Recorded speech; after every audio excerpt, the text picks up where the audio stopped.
Qué bueno que pudimos sentarnos a tomar este café, Jorge. Tenía muchas ganas de conversar contigo sobre esto. Sé que hemos hablado de varios capítulos de la investigación, pero hoy quiero que nos enfoquemos directamente en lo que considero el último eslabón de toda la cadena, el apéndice E, donde examinamos la lectura escatológica de Daniel 8, 19, especialmente la famosa frase sobre el tiempo del fin de la ira. Igualmente, Gerardo. Sabes que siempre estoy dispuesto a un buen debate, y más entre amigos. Admito que he estado leyendo tus notas sobre ese apéndice, pero te digo francamente que no la tienes nada fácil. Para nosotros en la Congregación Cristiana Adventista, Daniel 8, 19 es totalmente claro. El ángel Gabriel le dice a Daniel sin rodeos que la visión es para el tiempo del fin y para el fin de la ira. Eso proyecta todo el asunto mucho más allá de la época helenística y nos lleva directo al juicio investigador de 1844. Pero dale, dime cómo pretendes desmontar eso. Me alegra tu disposición. Y como quedamos, a partir de ahora nos trataremos simplemente de tú, directo y sin rodeos, como los buenos panas que somos. Mira, el problema central con la postura tradicional que defiendes radica en lo que en hermenéutica llamamos la falacia de la doble proyección. Tú tomas una expresión como el fin de la ira y de inmediato asumes que se refiere al fin del planeta o al juicio final de la historia humana. Pero cuando acudimos al hebreo y al contexto del Antiguo Testamento, descubrimos que la palabra para ira aquí es Saam, y esa palabra tiene un significado técnico muy específico. ¿Te has preguntado alguna vez qué significa Saam en el lenguaje profético exílico? Bueno, la ira de Dios siempre implica su juicio contra el pecado, ¿no? No veo por qué restringirlo solo al exilio babilónico. Cuando la Biblia habla de la ira de Dios al final de los tiempos, utiliza términos muy similares. Si la visión misma abarca imperios que se extienden hasta el juicio final, como vemos en Daniel 7 y Daniel 8, es natural pensar que el fin de la ira se refiere al tiempo del fin de la historia humana. Limitarlo a Antíoco Epífanes en el siglo II antes de nuestra era me parece empequeñecer el alcance de la profecía divina. Ahí está precisamente el primer supuesto no demostrado de tu argumento. Afirmas que es natural proyectarlo al final de la historia, pero ignoras el uso sistemático que el propio texto bíblico hace de esa palabra. En Isaías 10, versículo 5 y versículo 25, en Jeremías 25, y sobre todo en Zacarías 1, versículo 12, Saam se refiere explícitamente al castigo pactal de Dios sobre Israel durante los 70 años del exilio babilónico. Zacarías pregunta explícitamente hasta cuándo Jehová estará airado, usando la palabra Saam, por esos 70 años. Entonces, el tiempo de la ira no es una época futura indeterminada, es el periodo en que Jerusalén estuvo desolada y el pueblo deportado. Por lo tanto, el fin de la ira significa sencillamente el periodo postexílico, cuando el pueblo ya regresó a su tierra. Entiendo el punto lingüístico sobre Zaam, pero creo que estás cometiendo un error de categoría al aislar la palabra del contexto apocalíptico. Daniel no es solo un profeta exílico escribiendo historia inmediata, es literatura apocalíptica.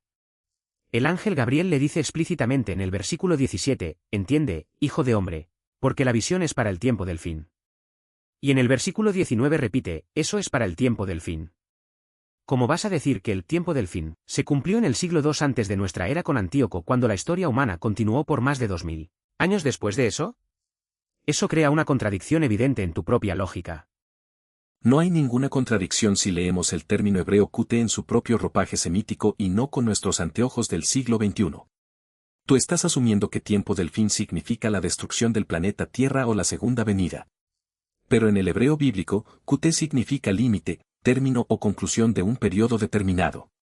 En Daniel 11, versículos 35 y 40, se habla del tiempo del fin para referirse al límite de la persecución del rey del norte. El ángel no le está diciendo a Daniel que la visión llega hasta la conflagración del universo, sino que la opresión del cuerno pequeño tiene un límite fijado por Jehová. Le está diciendo, esta opresión de Antíoco no durará para siempre, Dios ha puesto un límite, un QT. Si conviertes cada uso de QT en la segunda venida, destruyes la coherencia del capítulo 11. Pero espera un momento, ahí veo un problema serio en tu postura.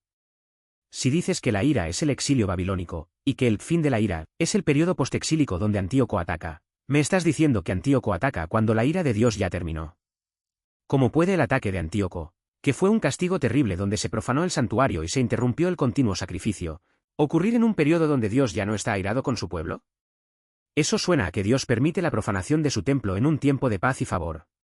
¿No tiene mucho más sentido ver la profanación como parte de la ira misma? Esa es una objeción inteligente, pero parte de una confusión fundamental entre la causa del exilio y la naturaleza del ataque helenístico. La ira de Dios, el Saam, fue la aplicación de las maldiciones del pacto de Deuteronomio por causa de la idolatría de Israel, lo que provocó la destrucción del primer templo a manos de Nabucodonosor. La profanación de Antíoco en el siglo II antes de nuestra era no fue la ejecución del exilio, fue una agresión externa de un monarca pagano contra una comunidad que ya había sido restaurada. Y aquí está el detalle clave que tumba tu interpretación, para que el cuerno pequeño pudiera quitar el continuo sacrificio y echar por tierra el santuario, como dice Daniel 8:11. El sacrificio continuo tenía que estar funcionando y el templo tenía que estar en pie. Acepto que el templo tenía que estar funcionando en la época macabea para un cumplimiento histórico local, pero tú sabes muy bien que la profecía bíblica opera bajo el principio del tipicidad y la doble aplicación. Antíoco fue solo un tipo, una sombra. El verdadero antitipo es el sistema papal que cambió la ley de Dios, pisoteó la verdad durante los 1260 años de la Edad Media y quitó el continuo sacerdocio de Cristo en el santuario celestial, lo cual nos lleva lógicamente hasta 1844. Si te quedas solo en el siglo II antes de nuestra era, dejas la profecía sin su verdadero cumplimiento de gran escala. Analicemos las consecuencias lógicas de lo que acabas de afirmar, porque ahí es donde tu argumento se desmorona por completo. Si tú dices que el antitipo real de Daniel 8 se extiende hasta 1844 para marcar el fin de la ira, estás diciendo implícitamente que la ira de Dios sobre su pueblo duró 2300 años. Significa que durante todo el ministerio terrenal de Jesús, durante la era apostólica, durante la formación de la congregación cristiana primitiva, el pueblo de Dios todavía estaba bajo la ira y el castigo pactal del exilio. Eso es una monstruosidad teológica que contradice directamente a Pablo en Romanos 5:1, cuando dice que habiendo sido justificados, tenemos paz para con Dios por medio de nuestro Señor Jesucristo. La ira pactal no dura hasta el siglo XIX, el favor de Jehová fue restaurado al regresar del exilio y consumado en la obra de Cristo. No me malinterpretes. La congregación cristiana adventista no enseña que la Iglesia estuvo bajo la ira del exilio babilónico por 2300 años. Lo que sostenemos es que el periodo de las 2300 tardes y mañanas representa un gran marco profético, de años literales, usando el principio de día por año de Números 14 y Ezequiel 4, que abarca desde el decreto de Artajerjes en 457 antes de nuestra era hasta 1844. La ira, en el sentido escatológico final, se refiere a la purificación del santuario de las impurezas acumuladas por el pecado, preparando al pueblo para el juicio. No es que la congregación cristiana esté exiliada en Babilonia, sino que el santuario celestial debía ser vindicado. Veo tres inconsistencias graves en lo que acabas de decir. Primero, acabas de admitir que la ira en tu esquema ya no significa lo mismo que el Saam del Antiguo Testamento, sino que le cambiaste el significado para acomodarlo a una auditoría celestial. Segundo, invocas el principio de día por año, pero en Daniel 8:14, el texto no usa la palabra hebrea para días, sino ereb boker, que se traduce literalmente como tardes y mañanas. Eso es una referencia directa a los sacrificios diarios de la mañana y de la tarde que se ofrecían en el templo de Jerusalén. 2300 tardes y mañanas son 1150 días literales, lo cual encaja con precisión matemática en la duración de la persecución de Antíoco sobre el altar de Jerusalén. Tercero, ¿dónde dice el texto de Daniel 8 que la contaminación del santuario ocurre por los pecados confesados de los santos? Bueno, eso se deduce de toda la tipología del Levítico, particularmente del día de la expiación en Levítico 16. Los pecados del pueblo eran transferidos simbólicamente al santuario durante todo el año mediante la sangre de los sacrificios, y en el 10º día del 7º mes, el santuario era purificado. Daniel 8:14 usa la palabra para purificar o vindicar el santuario al final de los 2300 días. Por lo tanto, si el santuario terrenal requería una purificación anual, el santuario celestial requería una purificación antitípica al final del periodo profético, que comenzó en 1844. Esa es una conexión tipológica sumamente sólida. Ese es precisamente el corazón del error dogmático, y me da gusto que lo hayas sacado a colación porque revela una falta total de rigor filológico. La palabra hebrea usada en Daniel 8:14 no es taer, que es la palabra técnica que Levítico 16 usa para la purificación ritual de impurezas por pecado. La palabra que usa Daniel 8:14 es nisdak, que proviene de la raíz tzadak, un término legal forense que significa ser vindicado, ser justificado, ser puesto en orden o restaurado a su estado debido. ¿Por qué necesitaría ser vindicado o puesto en orden el santuario en Daniel 8? No porque los santos hayan confesado sus pecados ahí, sino porque el cuerno pequeño, un rey tirano, Lo profanó tirando por tierra el altar y poniendo la abominación desoladora. La sangre de los sacrificios no contamina el santuario en la Biblia, lo que lo contamina es la rebelión pagana. Aplicar Nizdak a una limpieza de pecados archivados en el cielo es forzar una palabra legal para que encaje en un ritual sacerdotal que el texto jamás menciona. Pero aunque la palabra sea Nizdak y signifique vindicación o restauración a su estado correcto, ¿acaso el santuario celestial no necesitaba ser vindicado de las acusaciones de Satanás y de la distorsión del evangelio provocada por el cuerno pequeño a lo largo de los siglos? Si el cuerno pequeño echó por tierra la verdad y sustituyó el ministerio de Jesús en el cielo por un sistema humano de mediación en la tierra, la vindicación del santuario en 1844 consiste en devolver la atención de la congregación cristiana al ministerio de nuestro sumo sacerdote en el lugar santísimo celestial. Eso encaja perfectamente con el concepto de poner las cosas en orden. Pero nota el malabarismo hermenéutico que estás obligado a hacer para salvar la fecha.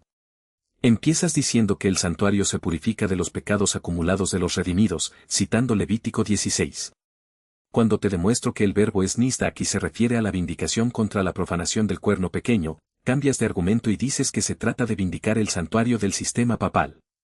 Pero si el responsable de la contaminación es el cuerno pequeño, ¿por qué el supuesto juicio investigador que comenzó en 1844 no juzga al cuerno pequeño, sino que se dedica a examinar los expedientes de los propios creyentes para ver si son dignos? Eso es una contradicción interna gigante. Estás diciendo que el ataque del enemigo provoca un juicio contra las víctimas. No es un juicio contra las víctimas, es un juicio a favor de los santos, tal como dice Daniel 7. Versículo 22, hasta que vino el anciano de días, y se dio el juicio a los santos del Altísimo. El juicio investigador no tiene como propósito aterrorizar al creyente, sino vindicar la justicia de Dios al demostrar ante todo el universo no caído quienes han aceptado sinceramente la gracia y permanecen fieles. Es la resolución final del gran conflicto entre el bien y el mal. Además, la escena de Daniel 7 muestra tronos puestos, libros abiertos y la corte celestial sentada. Eso es indiscutiblemente un escenario de juicio previo a la segunda venida de Cristo. Te agradezco que traigas Daniel 7, porque ese texto vuelve a refutar la lectura tradicionalista. Si miras con cuidado la escena judicial de Daniel 7, el tribunal se sienta, los libros se abren, ¿y qué ocurre inmediatamente después? Los versículos 11 y 12 dicen que la bestia es muerta y su cuerpo destruido en las llamas. Y los versículos 13 y 14 muestran al Hijo del Hombre viniendo en las nubes para recibir el dominio, la gloria y el reino. La sentencia del tribunal en Daniel 7 no es una auditoría secreta de miles de millones de expedientes de creyentes que dura más de 180 años en el cielo. La sentencia es la condena sumaria del poder opresor y la entronización del Mesías. Confundir la entronización del rey y la condena de la bestia con un examen minucioso de la vida de los creyentes es cambiar por completo el sujeto y el propósito del juicio. Acepto que Daniel 7 muestra la destrucción del poder opresor, pero no puedes separar la recepción del reino por parte del Hijo del Hombre de la preparación del pueblo que va a heredar ese reino. Para que el reino sea dado a los santos del Altísimo, debe determinarse quienes forman parte de ese pueblo. Y eso requiere una revisión. Si la muerte de Jesús en el madero perdonó nuestros pecados, ese perdón debe ser confirmado al final para ver si mantuvimos nuestra fe. ¿Acaso la Biblia no dice en 1 de Pedro 4, 17, que es tiempo de que el juicio comience por la casa de Dios? Ese es otro claro ejemplo de sacar un versículo de su contexto para sostener una doctrina previa. En 1 de Pedro 4, 17, Pedro está escribiendo a los cristianos del siglo I que estaban sufriendo persecución bajo el Imperio Romano. El juicio del que habla Pedro son las aflicciones y pruebas presentes que purificaban el carácter de la congregación cristiana en la tierra, no una revisión de archivos en el cielo en el siglo XIX. Pero volviendo al punto central de la salvación, si tú afirmas que la muerte de Jesús en el madero otorga un perdón provisorio que necesita ser verificado y confirmado en 1844 para ver si fuiste digno, estás destruyendo la suficiencia absoluta del sacrificio del Hijo unigénito de Jehová. Colosenses 2, 14 es categórico, la nota de deuda fue cancelada, quitada de en medio y clavada en el madero de tormento. No quedó ningún expediente pendiente en un archivo celestial esperando a ser revisado 1800 años después. Nadie está diciendo que el sacrificio de Jesús en el madero haya sido insuficiente. Su sacrificio es infinito, completo y perfecto. Pero hay una diferencia crucial entre la provisión de la salvación y la aplicación de la salvación. El sacrificio se ofreció una vez para siempre en el madero, pero el ministerio sacerdotal de aplicar la sangre y limpiar el registro de los pecados ocurre en el santuario celestial. Cuando un pecador se arrepiente, su pecado es perdonado, Pero el registro permanece en el santuario hasta que en el juicio investigador se decide si ese perdón se mantiene o se revoca si la persona volvió al pecado. Eso respeta el libre albedrío y la justicia de Dios. Lo que acabas de formular es una contradicción teológica insostenible que además distorsiona la naturaleza de Dios. Si un pecado es verdaderamente perdonado, la Biblia dice en Jeremías 31:34 que Jehová no se acordará más de sus pecados. Si Dios olvida el pecado cuando lo perdona, ¿qué registro está revisando en 1844? Si Dios necesita un expediente de papel o un archivo para verificar si alguien perseveró, le estás quitando su omnisciencia. Dios no necesita una auditoría procesal para saber quiénes son suyos. Segunda de Timoteo 2:19 dice, conoce el Señor a los que son suyos. Además, la idea de que la sangre de Cristo contamina el santuario celestial al llevar allí las culpas confesadas es una aberración. En toda la Biblia, la sangre purifica, limpia y santifica, jamás contamina. Decir que la sangre del Hijo de Dios mancha el santuario celestial es subvertir el significado mismo del sacrificio. Espera, estás caricaturizando la tipología. En el servicio terrenal, el sacerdote llevaba la sangre del sacrificio por el pecado al santuario, o comía de la carne de la víctima, cargando simbólicamente la iniquidad del pecador para transferirla al lugar santo. Eso no significa que la sangre de Cristo sea inmunda, sino que el santuario asumía la responsabilidad legal de la culpa transferida hasta el día de la expiación. En 1844, Jesús, como nuestro sumo sacerdote, entra al lugar santísimo para eliminar definitivamente esa culpa del santuario y ponerla sobre la cabeza de Satanás, el verdadero chivo emisario o Azazel. Eso no demerita la obra de Cristo, la completa en su fase sacerdotal. Analicemos despacio esa afirmación porque tiene consecuencias gravísimas. Primera, afirmas que Jesús entra al lugar santísimo en 1844. Pero la carta a los Hebreos, escrita en el siglo I, dice de manera explícita en el capítulo 9, versículo 12, que Jesús entró una vez para siempre en el santuario, en el griego ta'agia, que en Hebreos designa el lugar santísimo dentro del velo, no por sangre de machos cabríos, sino por su propia sangre, habiendo obtenido eterna redención. En Hebreos 6, 19 y 20, se dice claramente que nuestra esperanza penetra hasta dentro del velo, donde Jesús entró por nosotros como precursor. Entrar dentro del velo en el lenguaje del Antiguo Testamento era la entrada al lugar santísimo, la presencia misma de Jehová sobre el arca.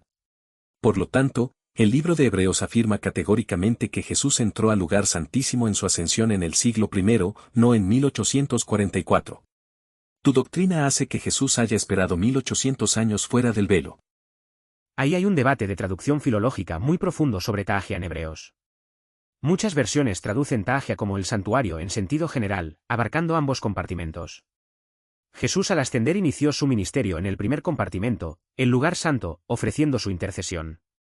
Fue solo al cumplirse la profecía de los 2300 días en 1844 cuando pasó del lugar santo al lugar santísimo para la fase final de la purificación.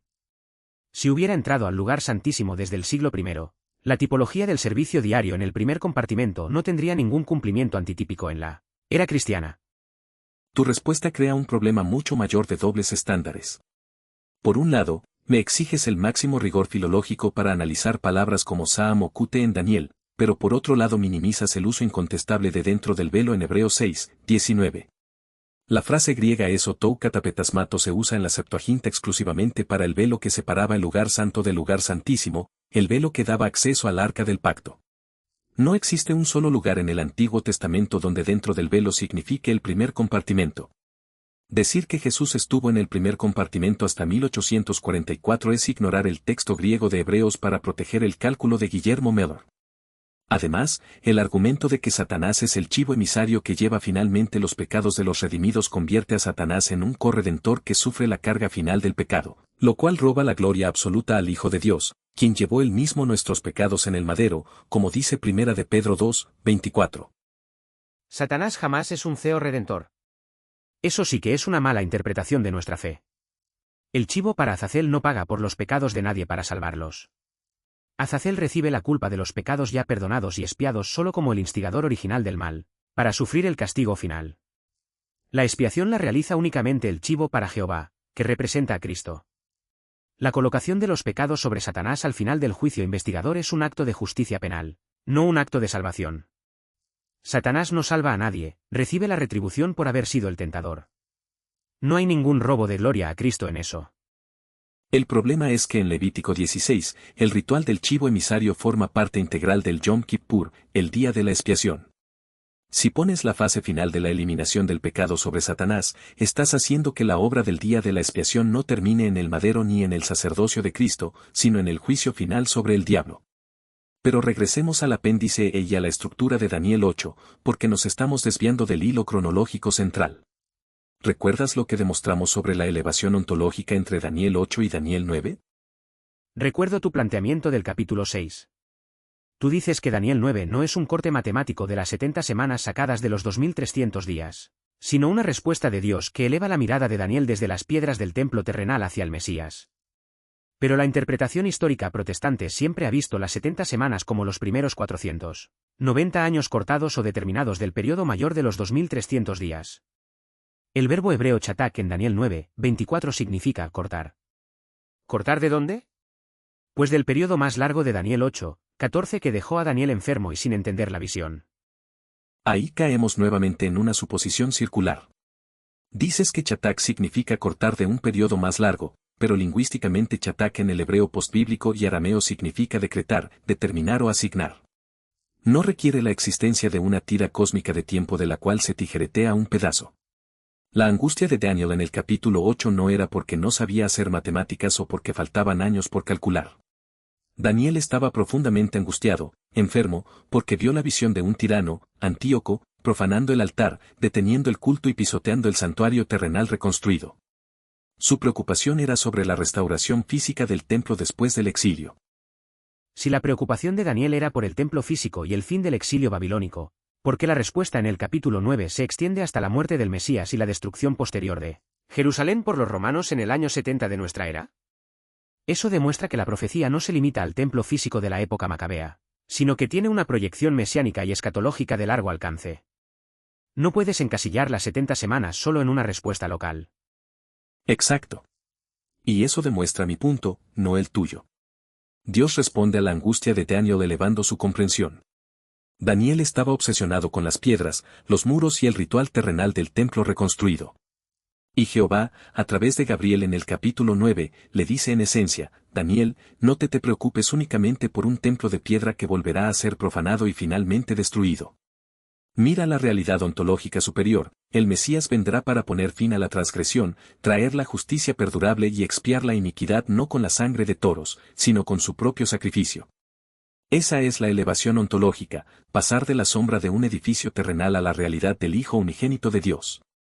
Tratar de soldar Daniel 8 y Daniel 9 mediante un cálculo matemático continuo para llegar a 1844 destruye esa elevación espiritual y devuelve al creyente a una contabilidad de sombras.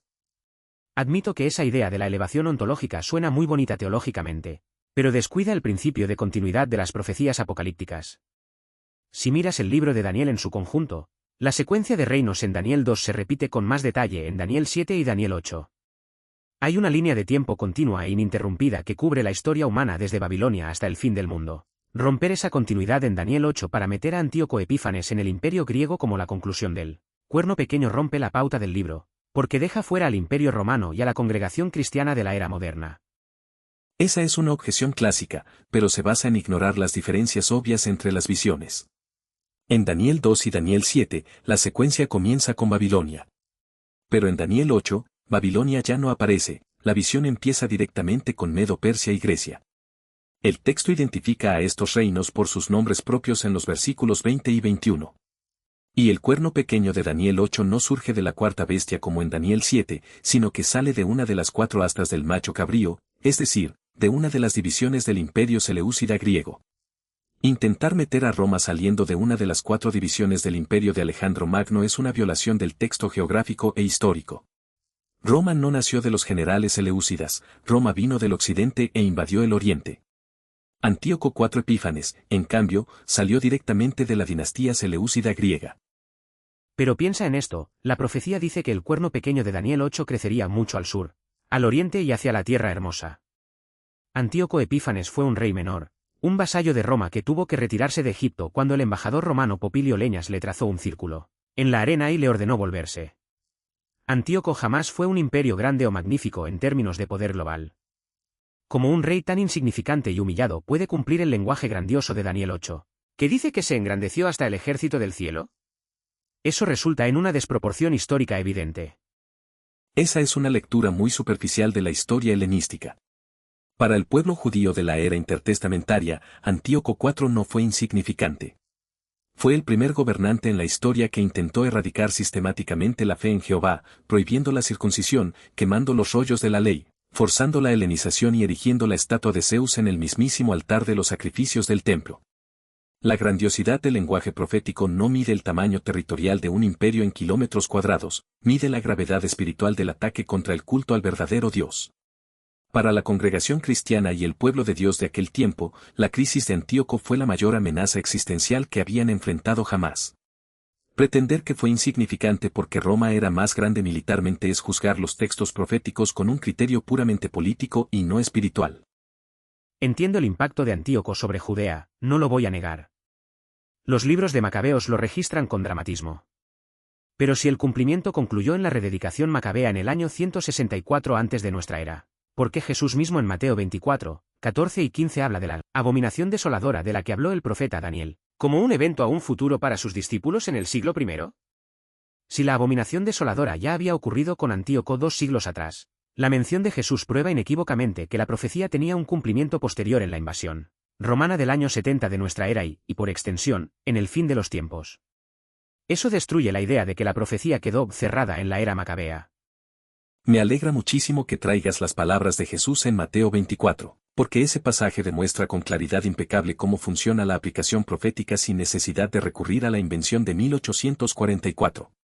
Jesús toma el patrón histórico de la profanación del templo que ocurrió con Antíoco en el siglo II antes de nuestra era y advierte a sus discípulos que ese mismo principio de desolación pagana volvería a repetirse de manera inminente contra el templo de Jerusalén a manos de los ejércitos romanos en esa misma generación. En Lucas 21, 20, Jesús lo dice sin parábolas, pero cuando viereis a Jerusalén rodeada de ejércitos, sabed entonces que su destrucción ha llegado. Jesús aplicó la abominación desoladora al año 70 de nuestra era, cuando las legiones romanas destruyeron el templo físico de Jerusalén. Jesús jamás proyectó ese pasaje a un juicio invisible en el cielo en 1844. Al contrario, dijo que ocurriría antes de que pasara esa generación. Pero las profecías del discurso del monte en Mateo 24 se entrelazan. Hablan de la destrucción de Jerusalén en el año 70 y también del fin del mundo y la segunda venida. Hay un doble cumplimiento claro. De la misma manera, la purificación del santuario de Daniel 8, 14 tiene su tipo en la rededicación del templo terrenal por los macabeos o su destrucción por los romanos, pero su antitipo definitivo en el juicio del santuario celestial. Tú eliminas la dimensión escatológica para dejarlo todo en la historia antigua. Si eliminamos el juicio investigador de 1844, nos quedamos sin un hito profético que explique la era moderna y el tiempo del fin en el que estamos viviendo hoy. Aprecio tu sinceridad al decir eso, porque acabas de revelar la verdadera motivación de la postura tradicionalista, la necesidad psicológica e institucional de mantener una fecha que le dé identidad a un movimiento. Pero la verdad no puede depender de la necesidad de justificar una fecha fallida. Guillermo Mellor predijo que Jesús volvería visiblemente en la tierra el 22 de octubre de 1844. Cuando eso no ocurrió, evento conocido como el Gran Chasco, en lugar de reconocer humildemente el error de cálculo, la teología posterior trasladó el evento de la tierra al cielo, diciendo que algo ocurrió pero en un lugar donde nadie podía verlo ni comprobarlo. Eso es un razonamiento apologético defensivo para salvar el prestigio del movimiento, no el resultado de una exégesis honesta del hebreo de Daniel. Eso es una simplificación muy dura de nuestra historia. Los pioneros no inventaron la doctrina del santuario simplemente como una excusa para salvar las apariencias. Ellos estudiaron la Biblia con oración, lágrimas y un rigor profundo. Descubrieron en el libro de Hebreos, en Apocalipsis y en Daniel una coherencia perfecta sobre el ministerio bidimensional de Cristo en el santuario celestial. La luz no falló, falló el evento esperado. Creían que Jesús venía a la tierra, pero la Biblia decía que el Hijo del Hombre venía ante el Anciano de Días en el cielo para recibir el reino y comenzar el juicio. Ese descubrimiento le dio sentido a una profecía que de otro modo habría quedado trunca. Comprendo el drama humano de los pioneros en 1844 y no cuestiono la sinceridad de sus intenciones. Pero la sinceridad no convierte un error de interpretación en una verdad bíblica.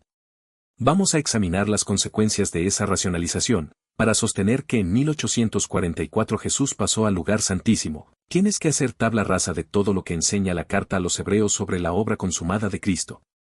Hebreos 10, 12 a 14 dice que Jesús, habiendo ofrecido una vez para siempre un solo sacrificio por los pecados, se ha sentado a la diestra de Dios, esperando lo que resta hasta que sus enemigos sean puestos por estrado de sus pies.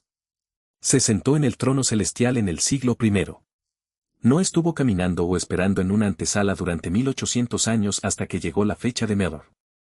Estar a la diestra de Dios no se refiere a una ubicación espacial fija o a un cuarto específico en el cielo, sino a una posición de autoridad y honor supremo. Jesús tiene todo el poder divino desde su ascensión, pero su trabajo como sumo sacerdote implica distintas fases de intercesión y juicio, tal como el sacerdote terrenal tenía un trabajo diario en el patio y en el primer compartimento, y un trabajo especial una vez al año en el lugar santísimo. Estar sentado a la diestra de Dios no impide que desempeñe la fase de la expiación final cuando llega el momento profético señalado. Pero al argumentar que estar a la diestra de Dios es una metáfora de posición pero que el movimiento de un compartimento a otro en 1844 es un evento literal espacial en el cielo, estás aplicando un doble estándar hermenéutico evidente. Porque el trono a la diestra es metafórico y simbólico, pero las habitaciones del santuario celestial son divisiones físicas por las que Jesús camina en 1844? El libro de Hebreos es clarísimo, el santuario celestial no es un edificio hecho de manos humanas dividido por cortinas de tela, es la presencia misma de Jehová. Y Jesús penetró hasta la presencia misma de Dios en el siglo I al presentar su propia sangre. Decir que el sacrificio fue perfecto en el madero pero que la salvación queda en suspenso a la espera de un examen de expedientes genera inseguridad y temor en el creyente, anulando la paz y la certidumbre de la salvación que proclama el nuevo pacto. Ahí discrepo profundamente contigo. El juicio investigador no le quita la paz al creyente que confía plenamente en Jesús.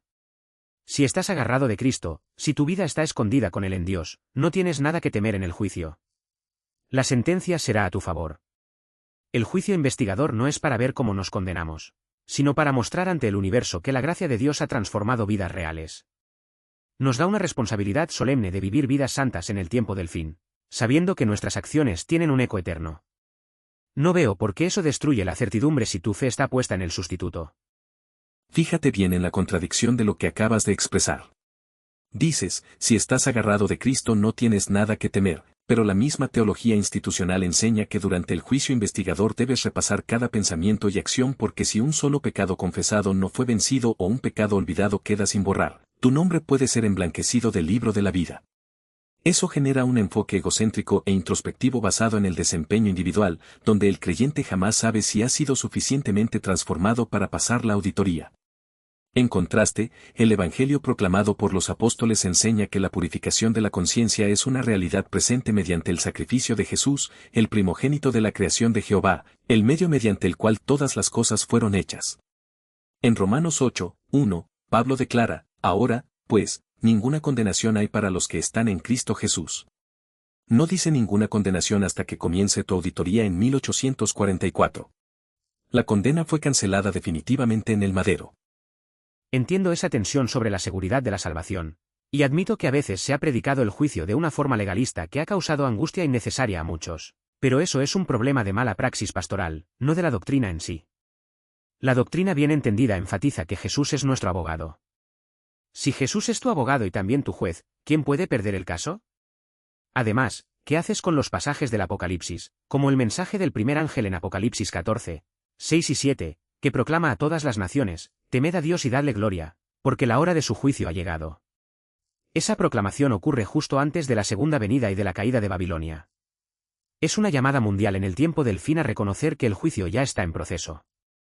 Ese pasaje de Apocalipsis 14, 7 refuerza exactamente lo que sostengo si lo analizamos en su contexto gramatical e histórico. La palabra griega para juicio allí es crisis. El mensaje del primer ángel es parte del Evangelio eterno. El Evangelio son las buenas noticias de la victoria de Dios sobre las fuerzas del mal. La crisis en Apocalipsis 14 no es una investigación judicial secreta de las faltas de la congregación cristiana, es la ejecución de la sentencia vindicadora de Dios contra Babilonia, contra la bestia y sus adoradores, como lo confirman los versículos siguientes del mismo capítulo.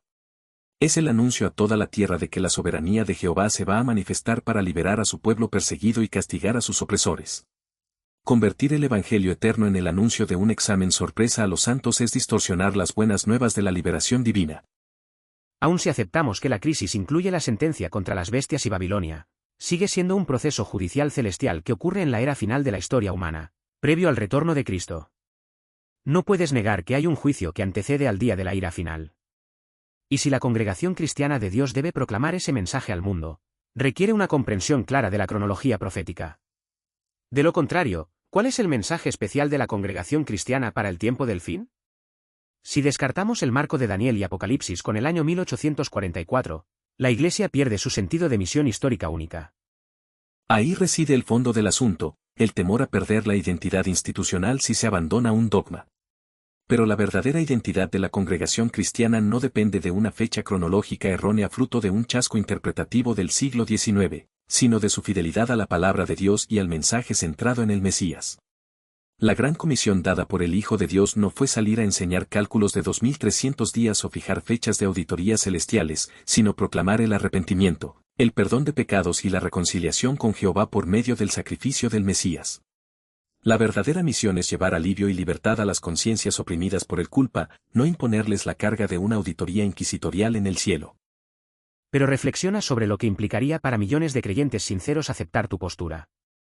Significaría admitir que durante más de 180 años la congregación cristiana ha estado predicando un error de interpretación fundamental sobre el santuario.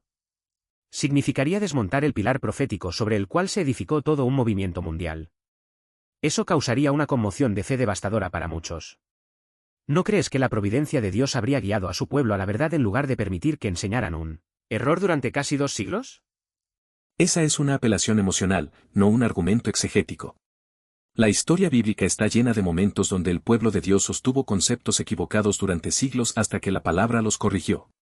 Piensa en el pueblo judío del siglo I. Tenían las escrituras, se consideraban el pueblo elegido y por siglos mantuvieron la creencia de que el Mesías sería un libertador político-militar que destruiría a Roma.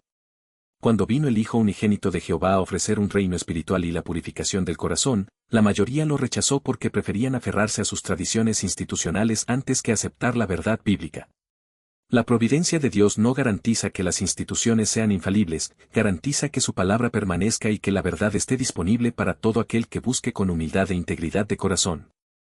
Veo la fuerza de tu analogía, pero no creo que el caso del pueblo judío sea idéntico. La interpretación del santuario en 1844 no rechazó a Cristo, al contrario, exaltó a Cristo en su ministerio sacerdotal actual en el cielo. Si descartamos 1844 y colocamos todo en Antíoco Epífanes, volvemos a la teología preterista que vacía las profecías de Daniel de toda relevancia para nuestra época. Si Daniel 8 solo habla de un rey seleucida que murió en el año 164 antes de nuestra era, ¿qué valor profético directo tiene ese pasaje para ti y para mí hoy en el siglo XXI? El valor profético y espiritual es inmenso y profundamente liberador. Revela que Jehová es el Dios soberano de la historia que fija límites inexorables a la maldad y al sufrimiento de sus siervos. Cuando Gabriel le dice a Daniel que la visión de la opresión de Antíoco es para el fin de la ira y tiene un tiempo del fin, le está prometiendo al pueblo afligido, el mal no durará para siempre. Dios ha contado los días del opresor, el tirano será quebrantado sin mano humana y el culto verdadero será restaurado. Esa lección de confianza absoluta en la soberanía de Jehová es eternamente válida para nosotros hoy ante cualquier prueba o tiranía. No necesitamos inventar fechas falsas para que la palabra de Dios sea viva y eficaz. Además, la verdad sobre el sacrificio consumado por Jesús en el madero nos libera de la angustia de vivir bajo el expediente abierto de un juicio de rendimiento. Escuchándote detallar punto por punto, tengo que reconocer que has construido una argumentación sumamente hilvanada. El análisis de Z-Am como la ira del exilio babilónico en el contexto postexílico, el significado de Cute como un límite a la opresión del tirano, la distinción entre Nisdak y Taer, y los pasajes de Hebreos sobre la entrada dentro del velo desde la ascensión son desafíos exegéticos de gran calibre. Definitivamente no son argumentos que se puedan despachar fácilmente. Sin embargo, me cuesta mucho aceptar que la profecía de las 2300 tardes y mañanas sea simplemente un periodo literal de días cumplido en la era helenística, porque siento que deja una brecha gigante en el plan de salvación respecto a la resolución final de la historia humana y el papel del pueblo de Dios en los últimos días. Entiendo perfectamente tu sentir, porque romper con un marco conceptual en el que uno ha sido educado durante años genera un vértigo intelectual y espiritual considerable. Pero piensa en las consecuencias lógicas de la alternativa que te he presentado, no hay ninguna brecha en el plan de salvación. El plan de salvación no quedó incompleto en el madero a la espera de un expediente procesal en 1844. La resolución final de la historia humana no depende de un cálculo matemático fallido, sino de las promesas irrevocables de Jehová. Jesús fue entronizado como rey en los cielos en el año 1914, tras la expulsión de Satanás hacia la tierra, y su reinado culminará con la restauración de todas las cosas. La gran muchedumbre de la humanidad redimida y los resucitados vivirán sobre una tierra restaurada bajo el gobierno del reino de Dios. Todo encaja con absoluta armonía sin necesidad de violar la gramática hebrea de Daniel ni la teología del nuevo pacto. Me resulta fascinante cómo conectas la entronización en 1914 y la restauración terrenal con la refutación del dogma de 1844. Sin embargo, ¿qué pasa con el principio de sola escritura? Si rechazamos la tradición institucional adventista sobre 1844 basada en las visiones de sus fundadores, no estamos obligados a examinar absolutamente todas las doctrinas bajo el filtro exclusivo del texto bíblico desnudo. ¿Y si el texto desnudo de Daniel 8 habla de tardes y mañanas? ¿Por qué insistir en que el cumplimiento fue exclusivo de Antíoco y no admitir que la profecía bíblica puede tener destellos que trasciendan su cumplimiento histórico original? Precisamente por apego estricto al principio de sola escritura es que debemos rechazar el dogma de 1844. El principio de sola escritura exige que la Biblia sea su propio intérprete y que no impongamos sobre el texto sagrado visiones o tradiciones institucionales posteriores. El texto bíblico de Daniel 8, en su gramática, filología y contexto histórico, apunta de manera inequívoca a la crisis helenística del siglo II antes de nuestra era. Forzar una doble proyección hacia el siglo XIX para rescatar un cálculo equivocado destruye la autoridad del texto original y sustituye la hermenéutica seria por la especulación. Cuando permitimos que la escritura hable por sí misma en su contexto original, el resultado no es el vacío, sino una revelación sublime sobre la suficiencia de la redención en Cristo, la sanidad de la conciencia humana y la certeza de nuestro acceso libre al trono de la gracia de Jehová. Admito que me has dado muchísimo en qué pensar hoy. La coherencia interna de tu postura, al entrelazar la filología hebrea de Zeta Aminisdak con la teología de la gracia consumada en la carta a los Hebreos, plantea objeciones que requieren una revisión profunda y sin prejuicios. Aunque mantengo mi amor por mi comunidad y por las enseñanzas en las que me he criado, reconozco que el desafío exegético que presentas es formidable. Es un debate que toca las fibras más íntimas de la fe, la salvación y la hermenéutica bíblica. Te agradezco enormemente esta conversación. Ha sido intensa, franca y sumamente humana, tal como debe ser entre dos personas que se respetan y aman la verdad de las Escrituras. Mi objetivo no es vencer en un debate académico ni convencerte a la fuerza, sino invitarte a contemplar la belleza inigualable del Evangelio del Nuevo Pacto. La deuda ha sido cancelada, la ira ha sido aplacada, nuestra conciencia ha sido purificada y el acceso a Jehová por medio de su Hijo primogénito es pleno, perfecto y eterno. No hay ningún expediente abierto en el cielo que ponga en duda la salvación de quienes confían de corazón en la obra redentora de Jesús. En esa verdad sólida podemos descansar con total paz. Ha sido un intercambio intelectual y espiritual de altísimo nivel. Me llevo cada uno de tus puntos para examinarlos minuciosamente a la luz de la Biblia. Te agradezco la paciencia, el tono fraternal y la profundidad de la argumentación. Seguimos siendo tan amigos como siempre, y ten por seguro que esta no será la última vez que conversemos sobre estos temas tan apasionantes. Así será. Un abrazo grande y que Jehová siga guiando nuestro estudio de su palabra.